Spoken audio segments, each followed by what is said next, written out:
West Bengal state university BA first semester history general minor পেপারের exam question paper. দেখে নেওয়া যাক ফার্স্ট সেমিস্টার হিস্ট্রি মাইনর পেপারে কী কী প্রশ্ন এসেছিল। গ্রুপ এ বিভাগ ক, নিম্নলিখিত যে কোনো 10টি প্রশ্নের উত্তর দাও প্রতিটি 30 শব্দের মধ্যে। এ, ভারতবর্ষের 2টি প্রত্নক্ষেত্রের নাম করো যেখান থেকে পুরা প্রস্তর যুগের প্রস্তর চিত্র পাওয়া গেছে। বি, হরপ্পা সভ্যতার সমকালীন 2টি অভারতীয় সভ্যতার নাম করো। সি, হরপ্পা সভ্যতার এমন 2টি প্রত্নক্ষেত্রের নাম লেখো যেগুলি প্রমাণ করে যে হরপ্পার অধিবাসীরা ধান উৎপাদন করত। ডি, রামায়ণ ও মহাভারত এই 2 মহাকাব্যের ঐতিহাসিক তাৎপর্য কী ছিল। ই, 2টি বৈদিক গ্রন্থের নাম লেখো যেখানে কৃষি কাজের উল্লেখ আছে। এফ, 4টি আর্য সত্য বলতে তুমি কি বোঝো।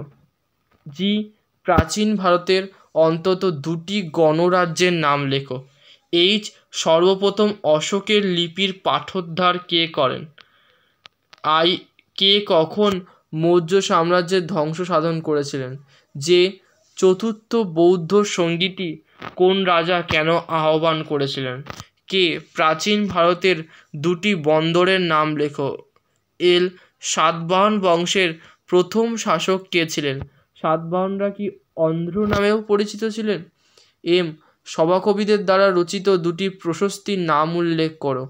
কোন রাজাদের উদ্দেশ্যে এই প্রশস্তিগুলো রচিত হয়েছিল তা উল্লেখ করো। এন, জুনাগড় লিপিতে কার কৃতিত্বের কথা বর্ণিত হয়েছে। ও, রাজতরঙ্গিনী কে রচনা করেছিলেন, এটি কোন রাজ্যের ওপর আলোকপাত করেছিল।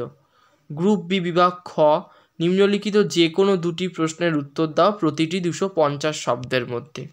2, ক্ষুদ্রাসীয় আয়ুধের ওপর একটি সংক্ষিপ্ত টিকা লেখো। 3, হরপ্পাবাসীদের ধর্মীয় জীবনের ওপর মন্তব্য করো।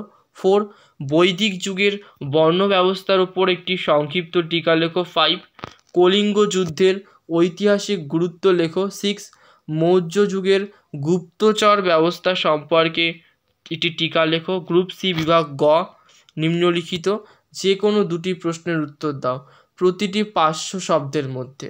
7, প্রাচীন ভারতের ইতিহাস রচনার উপাদান হিসাবে লিপি ও মুদ্রার গুরুত্ব আলোচনা করো। 8, হরপ্পা সভ্যতা কতটা নগরাশ্রয়ী ছিল। 9, আর্যদের আদি বাসস্থান নির্ণয়ের সমস্যাটি পর্যালোচনা করো। 10, প্রাচীন ভারতে প্রতিবাদী ধর্ম আন্দোলনগুলি গড়ে ওঠার সামাজিক, অর্থনৈতিক ও ধর্মীয় প্রেক্ষাপট আলোচনা করো। 11, গৌতমীপুত্র সাতকর্ণীর কৃতিত্ব আলোচনা করো।